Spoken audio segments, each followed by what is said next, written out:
O entendimento da oferta no mercado da soja tem sido, claro, completamente importante, como em todos os anos.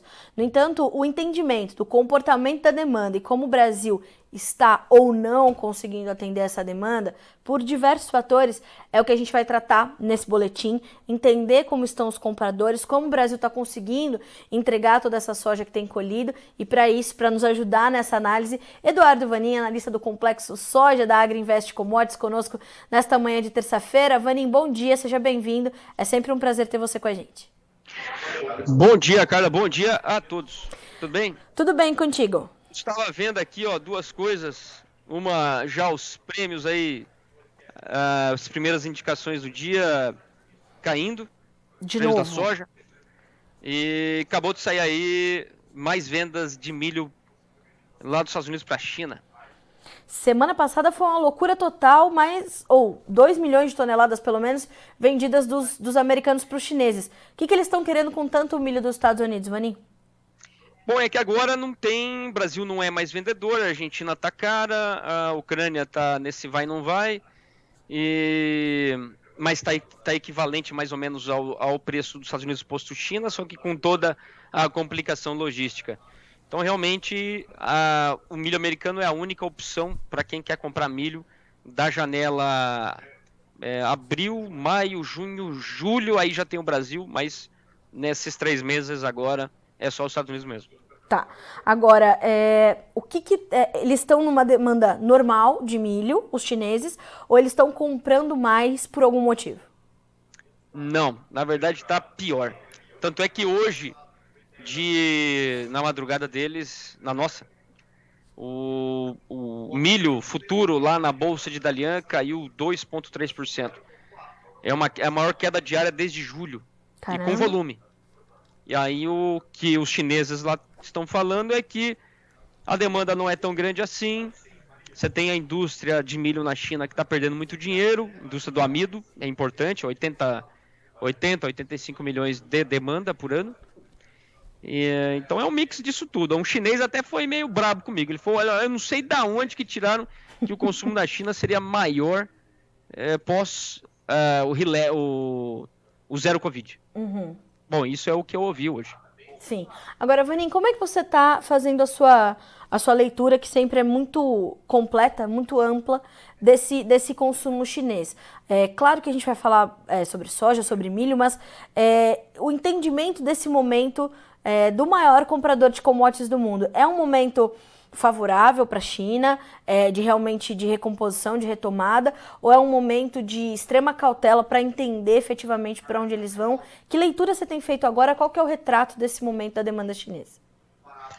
Bom, eu estou surpreso com a queda do farelo na China. Realmente isso está muito forte. Já caiu, perdeu 1/3 do valor de outubro para cá.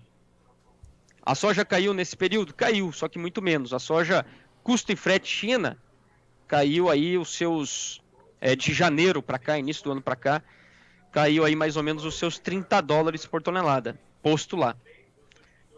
Na combinação da queda do prêmio aqui no Brasil e na combinação da Bolsa de Chicago. A Bolsa de Chicago tá muito igual do início do ano para cá. Agora, o farelo lá de janeiro para cá tem uma queda de $85. Então, se tem uma soja que ficou $30 mais barata, tem um farelo que caiu $85. E aí a margem na China pipocou. Tá muito ruim nesse momento. Vendas de farelo muito ruim. Tem outros farelos no mercado chinês. Tem a lisina. Nossa, a lisina tá muito barata. Era aquela história lá do final de 2021. Sim. Que nós tivemos a falta de lisina. E aí a lisina é um substituto barato ao farelo. Não tinha, aí a demanda acabou puxando o farelo naquele momento.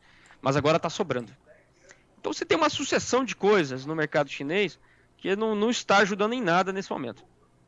O que justifica esse consumo menor e essas vendas menores de farelo, Vanin, nesse momento? Olha, primeiro... E o mais importante é a margem do suinocultor. Ela caiu demais. Então tivemos uma perna de baixa lá em fevereiro, março do ano passado.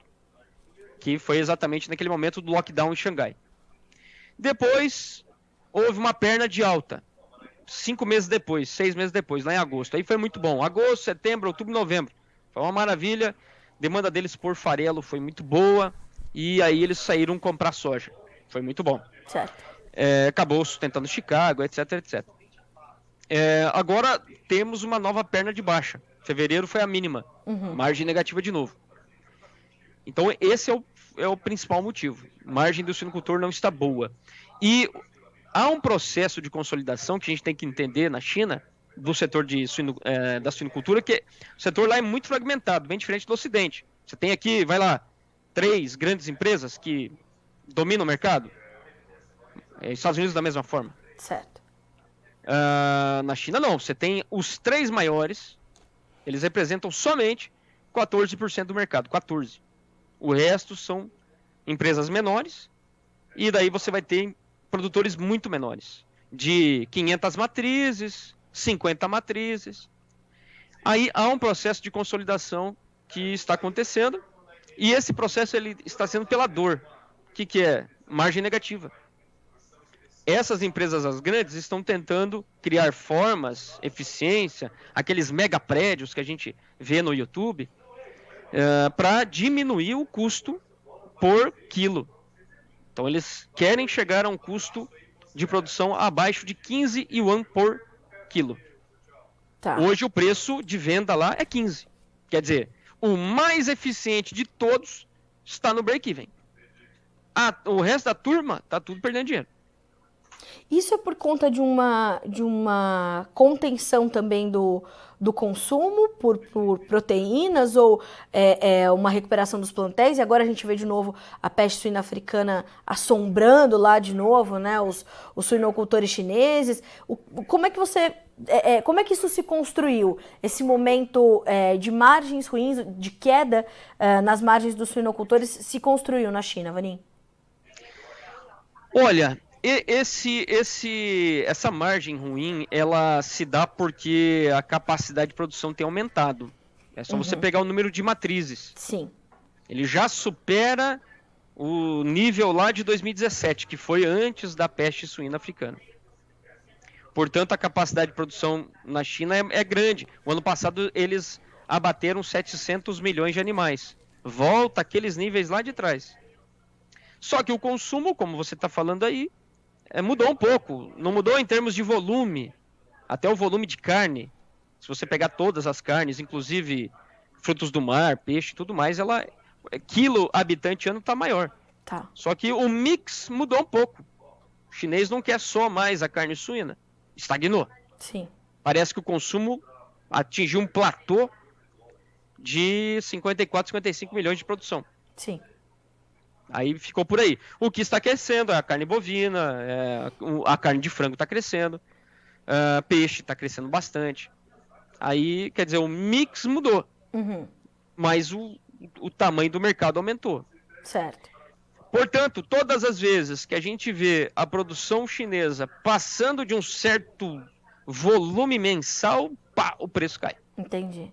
E aí esse impacto sobre o farelo e, naturalmente, sobre a demanda por soja em grão, ele também vai ser imediato, que é o que está acontecendo. Vai ser imediato.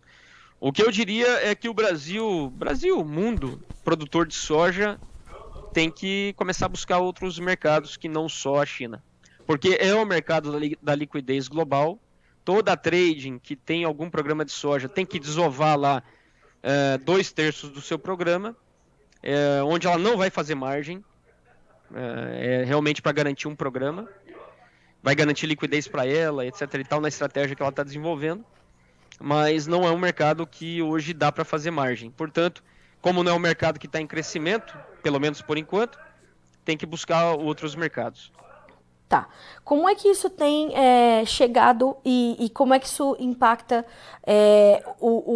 toda essa soja que a gente está colhendo, Vanim? Porque os nossos prêmios, né, foi a sua primeira pontuação, estão em queda e eles continuam renovando essas baixas, né? Todo dia a gente tem notícia de mais baixas para os prêmios. Isso se dá só por conta dessa demanda um pouco mais contida, ou a nossa questão logística tem um peso talvez até maior do que isso sobre esses prêmios e essa penalização do nosso preço? Olha, eu queria colocar aqui uma coisa. A demanda está lá, ok? Uma demanda de 95 milhões de toneladas, até que se prove o contrário, para mais ou para menos. Bom, baita número, sem dúvida. Mas o que a gente tem que entender? A gente tem que entender o fluxo do grão. Não é só o número que está lá na planilha, final do ano, 95 milhões. Isso é parte da história. O que a gente tem que entender é a questão do fluxo. Quando você tem uma grande produção, como já a gente sabia que o Brasil ia produzir, alguma coisa acima de 150 milhões de toneladas. E ainda nós tínhamos milho. Grande programa, ano passado, aí 46 milhões, ou até mais, não lembro aqui de cabeça. E uma logística brasileira que não cresceu acompanhando isso, claro, se você pensar, qual a capacidade brasileira de exportação mensal? Poxa, é grande, ela é maior que dos Estados Unidos. Sim. Só de soja a gente teve recorde já de mais de 16 milhões de toneladas, fora o farelo, fora o milho, fora o açúcar. Então, mas o ponto é, a gente tem toda essa produção, o Brasil tem que exportar, só que isso tem que ser sincronizado com o ritmo.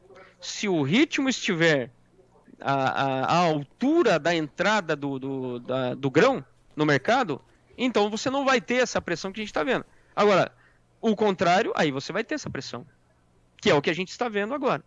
Então, o fluxo de entrada está grande, o fluxo de saída não está. Sim. Quando a gente olha o número balanço global, que todo mundo gosta de ver, não, olha lá, está baixo. Só que não, a realidade do Brasil é uma realidade, na Argentina é totalmente contrária, falta de soja absolutamente, e nos Estados Unidos vai caminhar para uma falta de soja. Mas o Brasil tem muita soja e não está conseguindo colocar para fora essa soja no ritmo que seria o adequado. Portanto, a gente tem a pressão do prêmio. É isso que o produtor precisa entender.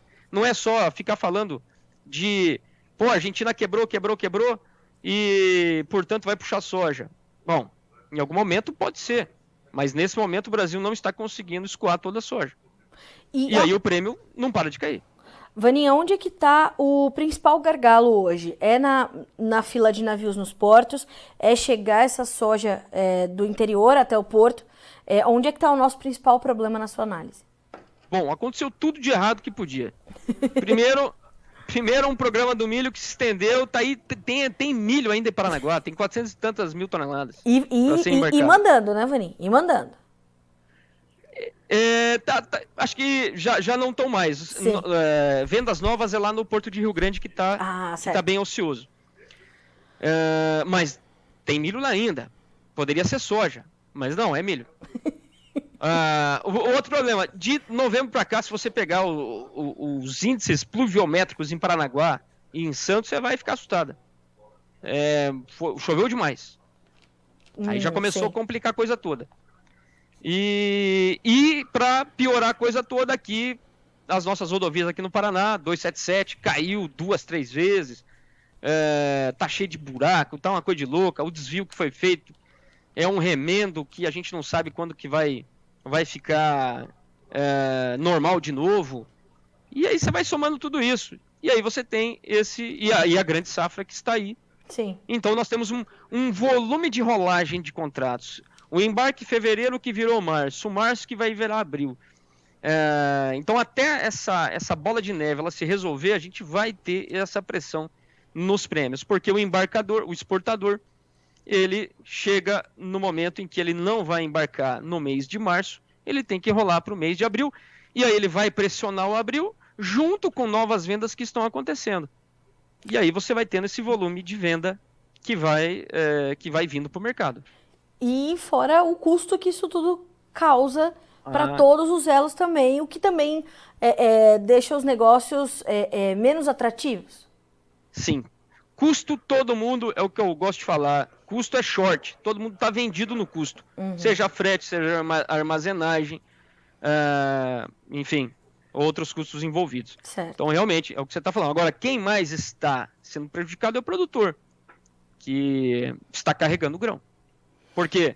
O custo de carregar grão não é nada barato esse ano, R$2 por saca, pelo menos, que é o custo financeiro do juro parado, o capital parado e a armazenagem.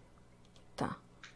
Agora, Vanim, diante disso, assim, o produtor porque também acho que é legal a gente trazer essa realidade para a nossa audiência, que esse fluxo, né, como você falou, ele tem várias etapas, né? Ele começa ali no produtor naturalmente e ele vai cumprindo processos até ele ser embarcado, chegar na China, ser processado e virar comida de suíno.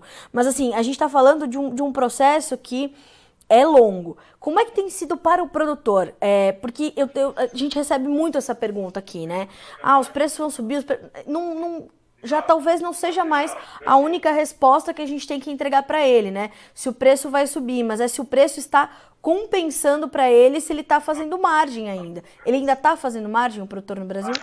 Tá fazendo margem sim, menor do que já foi, sem sombra de dúvida. Mas ele ainda faz margem. E o que me espanta é que para a safra que vem, 3% vendido, fertilizante 85% comprado. E aí? E o químico 35%. Então, você tem muitos produtores, a grande maioria, com exceção do Mato Grosso, que sempre é um pouco mais adiantado, mas você tem muitos produtores que compraram insumo e ainda não venderam a soja. Só que o custo é mais barato do que foi esse ano. Então você tinha uma excelente margem com bushel a 14, sem dúvida. Mas não fez. Tá. Mas ainda está boa. No nosso monitoramento, mais ou menos aí, uma média, R$3.000 por hectare. Ainda, nos preços atuais. R$3.000 por hectare de margem. De margem, isso mesmo. É uma bela margem. É uma bela margem. Claro que ele vai ter custos adicionais que ele não está prevendo. Vai ter. Mas R$3.000 é um número dentro da realidade atual. Vaninho, isso quer dizer que ele tem que continuar participando do mercado, mesmo que esse fluxo esteja um pouco... né, que a gente ainda veja alguns problemas para esse fluxo fluir. Esse fluxo caminhar, sei lá. Normalmente, isso quer dizer que o produtor não pode se abster de participar do mercado, que não quer dizer efetivamente vender toda a soja dele, mas ir fazendo estratégias de comercialização? Olha, igual da outra vez que eu falei, a minha preocupação é a logística mesmo. Preço eu já não venderia mais. Tá. Porque, pelo seguinte, hoje a curva de preço está dizendo para ele o seguinte... Se você pega o preço no porto para embarque imediato e em relação a embarque julho, então embarque abril em relação a embarque julho, tem R$10 de diferença. No caso, julho mais caro. A curva está dizendo para ele, não venda. Venda lá na frente e carregue o seu grão. Claro, você vai ter que fazer a conta do custo de carregar isso aí para ver se vai dar R$10. Tá. Dando menos que 10 já vale a pena. Você vai vender para uma entrega futura, para uma indústria de preferência que paga mais do que o exportador, e carrega essa soja até lá. Uhum. Então, já começa por aí. Tá.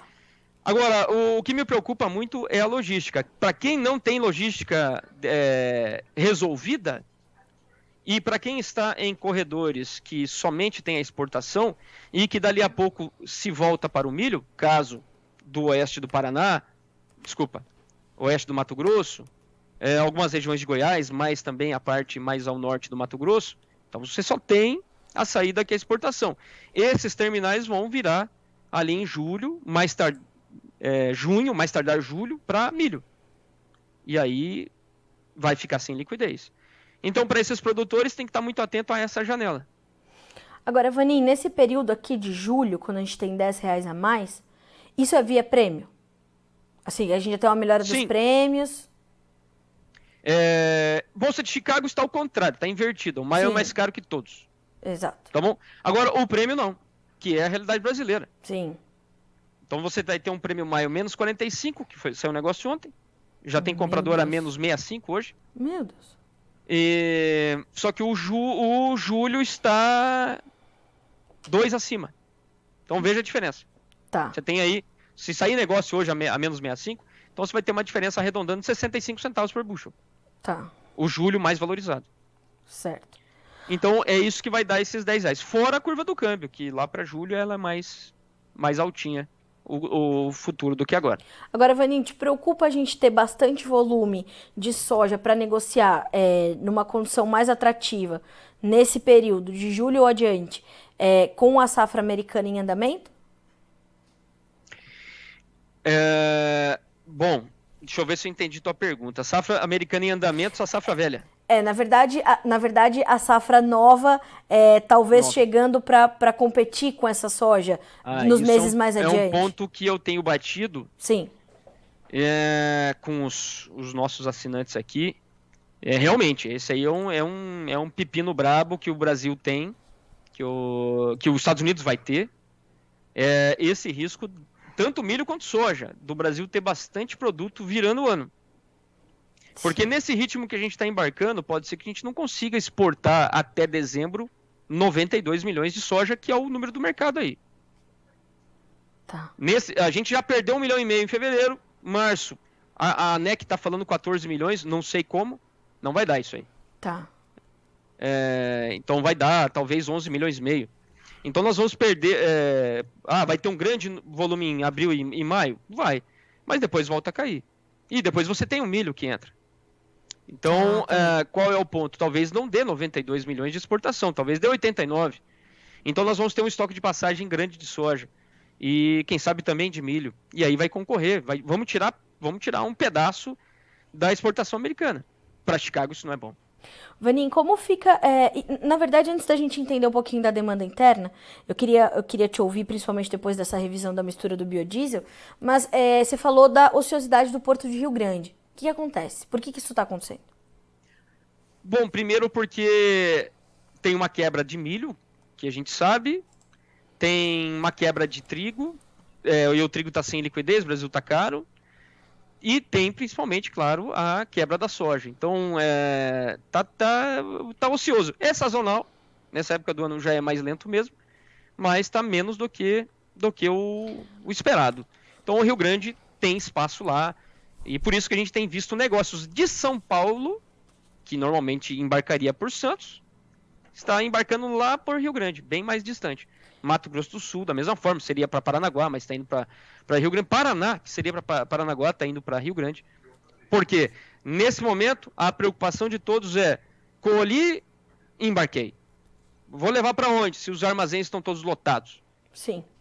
Aí tem que levar para Porto, que não tem tempo de espera. Não é o caso de Paranaguá, que está com 32 dias. Aí seria Rio Grande. Tá. Bom, Vanim, como é que a gente cruza isso com a nossa demanda interna? Esse aumento da mistura do biodiesel na última sexta-feira vem em bom momento diante desse quadro todo que a gente está entendendo, dessa dificuldade que a gente tem aí nos nossos portos?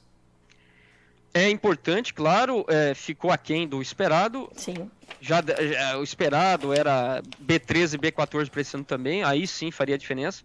Mas não vai aumentar o esmagamento. O esmagamento vai ser o número que está aí. A Biov fala em 52 milhões e 100. Então eu tô com esse número aí. O que pode mudar é a margem da indústria, melhorar. Se o preço do óleo melhorar. Tá. Aí melhora o preço do biodiesel, mas isso depende também da distribuidora de combustível se o preço vai subir. Porque, por enquanto, qual que é o que está acontecendo? O preço do óleo no mercado interno, ele está abaixo da exportação, em torno aí de uns R$400 por tonelada. Tá. E aí não vale a pena de jeito nenhum você vender no mercado interno. Vale a pena você exportar. Portanto, eu acho que não muda o cenário. A gente vai continuar com um programa de exportação de óleo bastante grande, talvez não igual ao do ano passado, que foi uma coisa de louco, mas um pouquinho menor, não muito menor. E em termos de esmagamento, não mexe. O que pode mudar, o que a gente vai ter que ver ao longo do ano, é se a margem melhora. Se melhorar a margem, bom para o produtor? Lógico, porque daí a indústria pode pagar mais pela soja. E devemos exportar bastante farelo também, Vanim? Vixe, bastante. Muito. A Argentina eu abriu... acho que é outro recorde que vai vir aí. A Argentina deixou um espaço legal aí pro Brasil, né?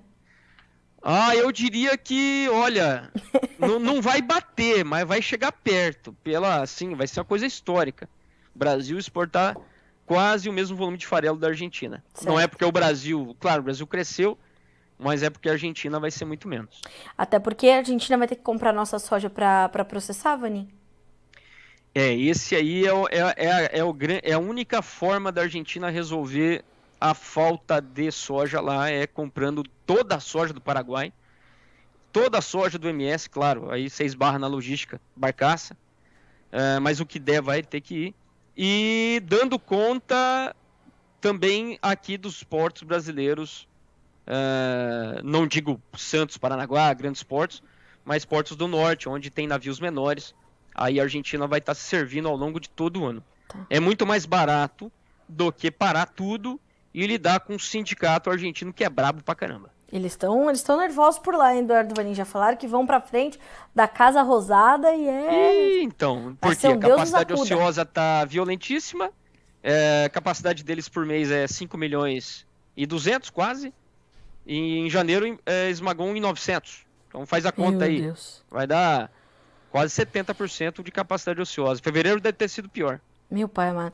E a gente tava ouvindo aqui de um outro analista que de fato é muito mais rentável importar essa soja, agregar valor, né, processar, agregar valor e mandar embora do que ficar ali com a sua capacidade ociosa crescente e deixando os hermanos nervosos, né? Sim, mas vai esbarrar na logística. Apesar da lógica toda mostrar isso, nós vamos ter um problema de logística que a Argentina não foi feita para importar soja.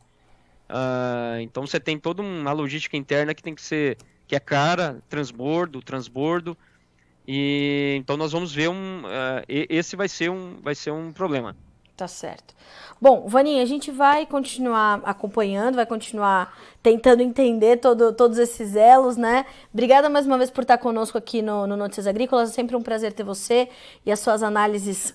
Posso fazer um jabá? É isso, já ia. Ia esquecer do meu jabá? Não, já tô aqui chamando. Que veio coisa boa, a novidade. Isso mesmo, a novidade. Manda. Aí é só para rapidinho. Claro. O Agrinvest, essa parte educacional sempre esteve no nosso sangue, já desde 2005, sempre trazendo a comercialização como tema, e depois a gente foi evoluindo. Hoje a gente tem um treinamento de 9 meses, uma plataforma de ensino, como é que falam? EAD, e agora a gente vem com um MBA, que é uma demanda do mercado também, ter um título, uma pós-graduação nessa área da comercialização. Não tem nada igual no Brasil. Tem MBAs que se falam do agronegócio, mas muito mais na parte da gestão.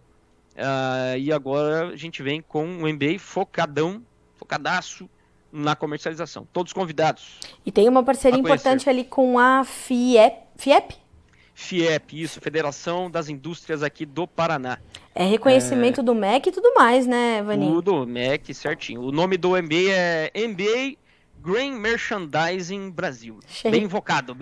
Achei enjoado. Mas aí pelo time, né, meu amigo? Pelo time. Vejo. Senão não faz. E o professor que tá aí atrás, ó, ele tá achando bom que ele tá inserido nesse negócio. Ele tá inscrito, ele não aprendeu ainda. Ele vai sentar na frente ali na primeira fila. O aluno da carteirinha 001, João Safra. É isso mesmo.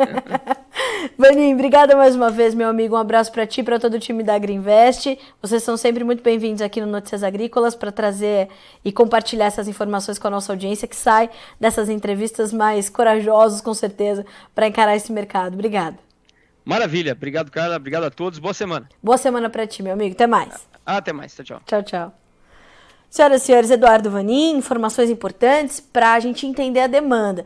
E acho que o resumo que fica, né, dessa entrevista com o Eduardo Vanin é justamente esse. A demanda está lá, a demanda está acontecendo, o fluxo é que precisa ser entendido agora. O fluxo de entrada é grande, o de saída não. A gente tem esse entupimento dos portos, 32 dias de espera em Paranaguá, por exemplo, Santos também com dificuldade, ociosidade no Porto de Rio Grande, o que vai puxando ali, né, volume de produto que iria para outros portos, como por exemplo, São Paulo embarcando em Santos, ou Mato Grosso do Sul, enfim, embarcando por outros portos, e a gente vê Paranaguá, a gente vê a tentativa de levar para Rio Grande, né? E por que essa ociosidade no Porto Gaúcho? Quebra no trigo, quebra no milho, tivemos problemas ali, tivemos uma liquidez também diminuída no trigo agora, além da quebra da soja. Então, é tentar remanejar tudo isso. Mas, por enquanto, a logística está comprometida, o preço brasileiro é penalizado pelos prêmios, negócio saindo a menos 65 centavos de dólar por bushel, né? Referência a Chicago. Prêmio 65 centavos de dólar negativo nesta manhã de terça-feira, em primeira mão para você aqui no Notícias Agrícolas. Então a gente vê os prêmios caindo, né, de forma sequente e as sinalizações para o segundo semestre de prêmios que voltam a ficar positivos. Então hoje a gente tem 65 negativo, para julho, por exemplo, 2 positivo. Então o produtor que consegue segurar essa soja, tem uma logística ali organizada, resolvida, tá tudo certo, tem boas oportunidades. O produtor que precisa continuar fazendo negócio, precisa ter uma estratégia. Então, se você chegou agora nessa entrevista, já ela vai estar disponível para você aqui na íntegra, para que você ouça e reouça, veja e reveja ali informações importantes, um detalhamento de como está se comportando a demanda nesse momento e como a gente está tentando atender a tudo isso da melhor forma possível, com todo esse potencial da nossa safra 22-23 na casa ali dos 150 milhões de toneladas. Infelizmente, a nossa capacidade, a nossa infraestrutura logística não acompanhou o nosso potencial produtivo. Esperamos que, né, essas estruturas todas sejam revistas e a gente continue, ou a gente busque investir em logística para ampliar a nossa capacidade de escoamento, para atender o nosso potencial todo que está ali no campo, né? A gente fica por aqui com esse boletim, mas na sequência, mais informações cheguem para que você seja o produtor rural mais bem informado do Brasil.